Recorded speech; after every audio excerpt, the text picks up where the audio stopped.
दोस्तों तस्वीर में नजर आने वाला ये बच्चा पैदा तो एक गरीब घराने में हुआ था, मगर इसके माँ बाप ने ये कभी सोचा भी ना था कि इनका बेटा बड़ा होकर चीन का सबसे अमीर आदमी बनेगा। दोस्तों जैक मा इस वक्त 56 साल के हैं और ये 52 बिलियन डॉलर के असासों के साथ चीन के सबसे अमीर आदमी हैं। अगर आज के करेंसी रेट पर आप जैक मा की दौलत को पाकिस्तानी करेंसी में कन्वर्ट करें तो ये 7,95,000 करोड़ रुपए के मालिक हैं। इन्हें ये एजाज भी जाता है कि इन्होंने साल 1999 में ऑनलाइन शॉपिंग की वेबसाइट alibaba.com का आगाज किया। ये वेबसाइट आगे चलकर दुनिया की टॉप की ऑनलाइन शॉपिंग वेबसाइट बनी। ब्रांड वैल्यू के लिहाज से अलीबाबा ग्रुप दुनिया का छठा सबसे बड़ा ब्रांड है, जिसकी मार्केट वैल्यू आज 2021 में 500 बिलियन डॉलर से भी ज्यादा है। जैक मा हमेशा से इतने कामयाब नहीं थे। इनके मुताबिक जब KFC ने चीन में अपनी सबसे पहली फ्रेंचाइज खोली तो यहाँ पर 23 लोगों को नौकरी पर रखा। यहाँ पर 24 लोगों ने नौकरी लेने की कोशिश की, सिर्फ एक आदमी को KFC वालों की तरफ से इनकार हुआ और वो था खुद जैक मा। दोस्तों ये पतला सा दुबला सा 5 फुट 3 इंच का आदमी एक स्कूल टीचर से चीन का सबसे अमीर आदमी कैसे बना? इसमें ऐसी कौन सी सलाहियतें हैं? टॉक शॉक चैनल की आज की वीडियो में हम आपको अलीबाबा ग्रुप के बानी जैक मा के बारे में कुछ जबरदस्त हकाइक बताने जा रहे हैं। अगर आपको टॉक शॉक चैनल की ये इन्फॉर्मेटिव वीडियोस पसंद आ रही हैं तो अभी इस वीडियो को एक लाइक देकर हमारी हौसला अफजाई जरूर करें। फैक्ट नंबर 1, दोस्तों जैक मा के नाम से मशहूर चीन के सबसे अमीर आदमी का असल नाम मा युन है। जैक मा 10 अक्टूबर 1964 को चीन के शहर हांगझो में पैदा हुए। इनके वालिदैन सड़क पर म्यूजिक बजाकर और गाने गाकर पैसा कमाते थे। आप ये भी कह सकते हैं कि चीन के सबसे अमीर आदमी का ताल्लुक चाइनीज मरासियों की फैमिली से है। इन्हें बचपन से इंग्लिश सीखने का बहुत शौक था और इस काम के लिए ये चीन आने वाले टूरिस्ट गोरों को फ्री में शहर का टूर करवाया करते थे ताकि इनके साथ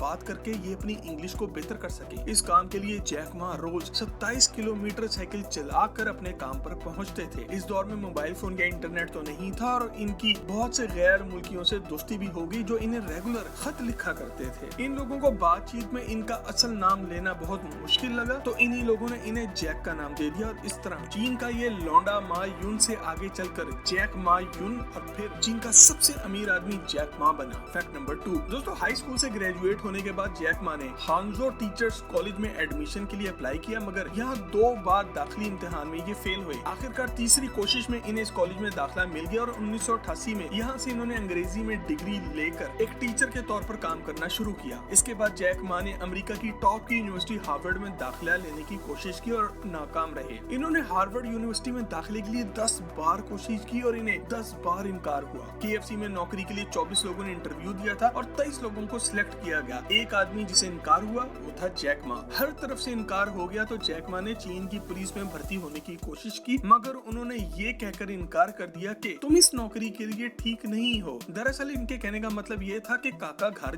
जाके फ्रूट वगैरह खा और पहले सेहत बना। आखिरकार वापस एक कॉलेज में इन्हें इंग्लिश के टीचर की ही नौकरी करना पड़ी और यहाँ 1993 तक इन्होंने ये नौकरी की। जैक मा के मुताबिक इन्होंने 30 मुख्तलिफ नौकरियों के लिए कोशिश की थी और इन तमाम 30 की तरफ से इन्हें इनकार हुआ। शायद कुदरत ने इन्हें चीन का सबसे अमीर आदमी बनाने का फैसला कर लिया था, इसी वजह से KFC या पुलिस की नौकरी में ये सेटल ना हो सके। फैक्ट नंबर 3, दोस्तों 1994 में जैक मा की जिंदगी ने एक नया रुख लिया जब पहली बार इन्होंने इंटरनेट इस्तेमाल किया। जैक ने इसी साल अपने पहले बिजनेस हांगझो हाइबो ट्रांसलेशन एजेंसी का आगाज किया था और इसी सिलसिले में अमेरिका भी गए। अमेरिका में बैठे हुए इन्होंने सबसे पहली बार इंटरनेट इस्तेमाल किया और जो चीज सबसे पहले इंटरनेट पर सर्च की वो थी बियर। जैक को ये देखकर हैरत हुई और अफसोस भी कि इंटरनेट पर बियर से रिलेटेड बहुत सी अमेरिकी वेबसाइट्स दिखाई दे रही हैं, मगर इनमें से एक भी चीन की नहीं है। इसके बाद इन्होंने इंटरनेट पर चीन से मुताबिक जनरल इंफॉर्मेशन सर्च करने की कोशिश की और इन्हें कुछ ना मिला। चीन वापस आकर इन्होंने अपने एक दोस्त के साथ मिलकर एक घटिया सी सस्ती सी वेबसाइट बनाई। इन्होंने ये वेबसाइट सुबह 9:40 पर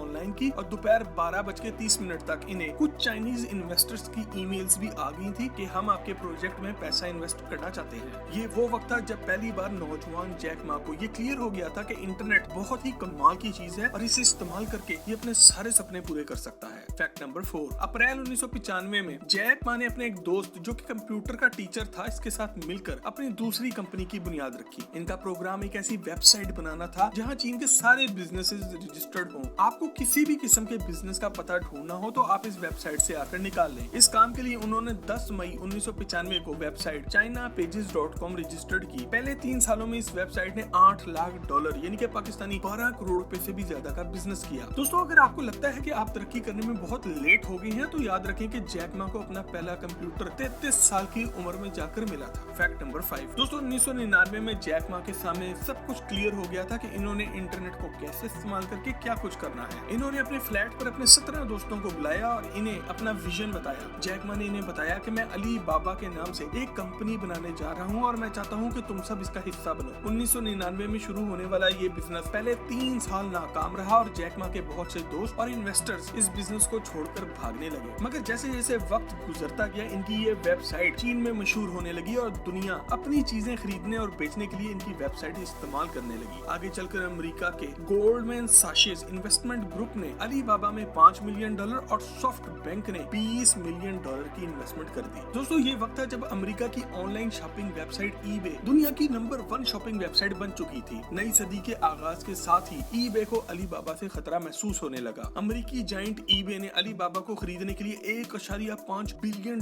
की ऑफर कर दी। अब जैक मा भी एक अच्छा बिजनेसमैन बन चुका था और वो जान चुका था कि आगे चलकर इसकी बनाई हुई कंपनी इससे कहीं ज्यादा वैल्यू की होगी और उन्होंने ईबे की $1.5 बिलियन की ऑफर ठुकरा दी। फैक्ट नंबर 6 दोस्तों सितंबर 2014 में अली बाबा ग्रुप का IPO हुआ और इस तरह अली बाबा ग्रुप न्यूयॉर्क स्टॉक एक्सचेंज पर भी आ गया। पहले ही दिन अली बाबा के $25 बिलियन के शेयर्स बिके जो कि अमेरिकी तारीख का सबसे बड़ा IPO है। 2020 में अली बाबा ग्रुप का सिर्फ 1 साल का रेवेन्यू $72 बिलियन था और चीन का ये एक स्कूल टीचर जैक मा अब $50 बिलियन से ज्यादा का मालिक बन चुका था। जिसे कोई नौकरी पर रखना पसंद नहीं करता था इसकी कंपनी में आज 1,17,000 से ज्यादा लोग मुलाजिम हैं। जैक मा के अपार्टमेंट से शुरू होने वाली इसकी कंपनी की वैल्यू आज $550 बिलियन से भी ज्यादा है और मार्केट वैल्यू के लिहाज से ये दुनिया की 6ठी सबसे बड़ी कंपनी है। फैक्ट नंबर 7 दोस्तों जैक मा अपने इरादों का बहुत पक्का है। इसे यूनिवर्सिटी में पढ़ते हुए एक लड़की पसंद आई और इसी से इसने शादी भी की। और इस फैक्ट की डिटेल में जाने से पहले आप सब्सक्राइब के बटन को दबाकर और बेल के आइकन को क्लिक करके टॉक शो की फैमिली का हिस्सा जरूर बन जाए। यूनिवर्सिटी में पढ़ते हुए यांग यिंग नामी ये लड़की जैक मा की दोस्त बनी। ये लड़की भी इसी के शहर से ताल्लुक रखती थी। यूनिवर्सिटी से फ्री होने के बाद 1988 में इन दोनों ने शादी कर ली। ये लड़की शुरू के दिनों में अली बाबा ग्रुप की जनरल मैनेजर भी थी। दोस्तों क्या आप समझते हैं कि जैक मा की तरह हर कामयाब होने वाले आदमी के पीछे कोई वफादार और लाइक औरत होती है जो इसकी मदद करती है? हमें कमेंट में यस या नो लिखकर अपनी राय से आगाह जरूर करें। फैक्ट नंबर 8 दोस्तों चूंकि जैक मा के वालिदैन का ताल्लुक एंटरटेनमेंट इंडस्ट्री से था और वो गाते बजाते थे, जैक मा भी इसने अपने शौक का मुजाहिरा बहुत से मौकों पर किया है। 2017 में जैक मा ने अपने